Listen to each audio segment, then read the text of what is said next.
Tuvimos un especialista en el mercado de capitales, pero también necesitamos, para entender el otro lado de estos CDR y ETF, a una especialista en criptomonedas como lo es Dayana Gómez Vanegas. Day, ¿cómo estás? Muy bien, hola Santiago, a vos y a toda la audiencia de Canales. Vamos a centrarnos en los dos que replican a estas dos criptomonedas, no tanto a Bitcoin como a Ethereum. ¿Qué pasa en el mercado cripto con estos CDRs e ETF? ¿Complican, preocupan, dan más visibilidad? ¿Cómo lo están viendo desde el lado cripto? Personalmente creo que el mayor aporte que hace este nuevo instrumento es darle mucha visibilidad. En la Argentina particularmente no hay una cultura tan grande de los instrumentos de inversión financiera como para que digamos que de golpe va a haber un gran volumen de dólares migrando hacia estos instrumentos. Entonces yo desde ahí percibo un impacto moderado.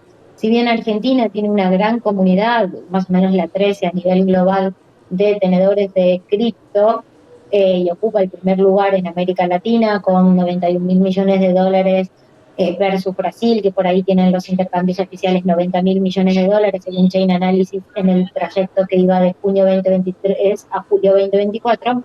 La realidad es que siguen siendo volúmenes bajos para el mercado financiero tradicional y yo no creo que particularmente este instrumento haga que más usuarios de cripto se vuelquen a herramientas tradicionales. Sí, quizás ahorristas del mundo tradicional eligen empezar a tener un poco de esta exposición. Pero Claro. en Argentina, más allá de la visibilidad, siempre estuvo la opción y siempre está de tener directamente la cripto.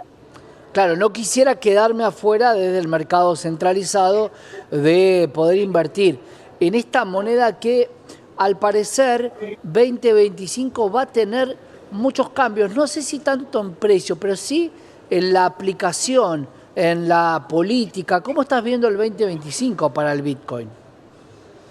Bueno, Bitcoin es un año que viene Bitcoin, perdón, 2025 es un año que viene muy interesante para Bitcoin, no solo por lo que haga concretamente Estados Unidos, si logra promulgar esta Bitcoin Act, que busca establecer algunos fundamentals de protección para los usuarios de Bitcoin, sino que es interesante por el contexto geopolítico. Ya vimos que Bitcoin durante el conflicto de Rusia y Ucrania se transformó en un activo sumamente valioso, permitiéndole a ciudadanos de los dos bandos, por decirlo de alguna forma poco coloquial, seguir insertados en el mundo y seguir transaccionando pese a las restricciones financieras que, por ejemplo, impuso Estados Unidos a Rusia o a los bloqueos que sufrió Ucrania por parte de Rusia. Entonces encontramos Bitcoin como herramienta eficiente ya en un conflicto bélico. El escenario es incierto, no quiero hacer política internacional, ¿no? Pero tuvimos al director de seguridad de la OTAN diciéndole a las empresas privadas que tenían que planificar de forma estratégica el aprovisionamiento tecnológico y de minerales. Entonces vemos una tendencia conjunta, donde por un lado el mundo está en una mayor conflictividad, la tecnología aparece como un recurso estratégico, quizás como nunca antes en este Ujú. escenario de conflictividad, y Bitcoin empieza a ser parte de ese juego estratégico y es ahí donde esta política de Donald Trump de relocalizar la minería o de dar ventajas impositivas y volver a Estados Unidos atractiva para Bitcoin, no solo en términos financieros, sino en términos operativos, empieza a tener más sentido. Es decir, bueno, lo consideran un activo estratégico y en un contexto donde se está recrudeciendo el conflicto, intentan apoderarse sobre todo lo estratégico, Bitcoin como parte de ello. Dai, te pregunto si uno de los objetivos 2025 es una mayor visibilidad en lo cotidiano, es decir, la utilización de la moneda, obviamente del Satoshi, como parte de lo cotidiano. Una noticia que podías pagar un medio de transporte con Bitcoin. Contame un poco cómo viene esa situación. El jefe de la ciudad, de gobierno de la Ciudad Autónoma de Buenos Aires anunció que en una plataforma multimodal en 2025 se va a poder pagar el subte directamente con cripto. Si bien a través de las tarjetas recargables como Lemon, Velo, solo por nombrar algunas de las que hay en el mercado, vos ya al liberarse el método de pago para el subte y hacer posible que vos puedas pagar con cualquier medio de pago, técnicamente ya estás pudiendo pagar el subte con tus satoshis. La realidad es que esto, a nivel comunicación, era más privativo para quienes ya eran usuarios de la moneda y tenían una cuenta en un servicio de intercambio centralizado, lo que implicaba también que fueran residentes de la Argentina. Al optar por esta solución de una plataforma multimodal, veremos después en qué términos se concreta el anuncio, lo que permitiría es pasar directamente de cripto, de la economía digital, sin pasar por una casa de intercambio local, a pagar un servicio. Y a mí me gusta la conjunción de estos dos fenómenos al mismo tiempo, porque por un lado tenemos la noticia rimbombante de Bitcoin a 100.000, que nos hace pensar en riqueza, en millonarios, en algo selecto, y por el otro lado tenemos la posibilidad de estos micropagos de menos de $1 en Satoshi, que lo que nos demuestran es que Bitcoin es para todos y todas y que todavía no es tarde. Claro, porque por otro lado también pensaba, ¿no? Respecto a el mercado, ¿no? Y el mercado, llamémoslo mercado libre, la cantidad de cosas que uno puede comprar que están expresadas en pesos, pero también podría haber una expresión en Bitcoin. ¿Crees que es el canal más rápido donde debería aplicarse lo que es el e-commerce? Personalmente no, tuve la experiencia de vivir en El Salvador, ese fenómeno que fue muy atractivo en el 2021, donde si ibas a comprar una hamburguesa y tenías el precio en dólares. El Salvador no tiene moneda propia, tienen el dólar como moneda de cambio y el Bitcoin, y tenías el precio en centavos en dólares y en satoshis, y va cambiando conforme a la cotización. Parte de lo que tiene que tener una moneda es poder ser unidad de cuenta y unidad de cambio, y el Claro. valor es muy fluctuante todavía. La adopción institucional recién está empezando, y personalmente creo que Bitcoin es una muy buena pasarela de pago internacional, una excelente reserva de valor a largo plazo, pero que las prestaciones concretas que tiene para los pagos cotidianos, si bien son buenas y con la network son eficientes, quizás no es necesaria en este momento. Cuando hablamos de tecnología, Dai, hablamos por supuesto de también las redes sociales. El Bitcoiner suele seguir mucho la red social porque vimos un último tuit donde de alguna manera el futuro presidente de los Estados Unidos, el presidente electo Donald Trump, dice una suerte de, bueno, agradézcanme por haber alcanzado esta meta de los 100.000. ¿Cómo cayó eso, Dai, en el mundo Bitcoiner?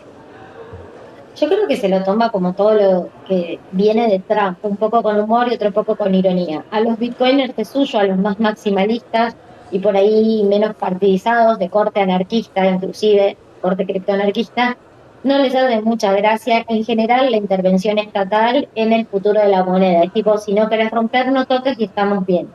La realidad es que él ya había usado esta narrativa durante la campaña presidencial, en la conferencia en Nashville, y en ese momento, en junio, julio, no recuerdo cuándo fue, él se adjudicó el ATH anterior de Bitcoin, diciendo que había sido durante su gestión también. Nada, son expresiones políticas. Yo creo que sí ha servido la elección estadounidense como un catalizador, pero que estamos ante un fenómeno estacional que ya conocemos, que es el halving, y que es la reducción de la emisión de Bitcoin y el aumento de su escasez. Y eso lo vuelve un activo más codiciado y tiene su correlato en el precio. ¿Cómo recién hablabas del Bitcoiner anarquista, que por supuesto no refleja ni está bajo ningún poder? ¿Cómo se divide este espectro Bitcoiner anarquista con un capitalismo extremo como lo quieren llevar? ¿Hay como alguna duda de hacia dónde va por este lado? ¿Se desvió de la meta original Bitcoin? ¿Cómo lo ves, Dai?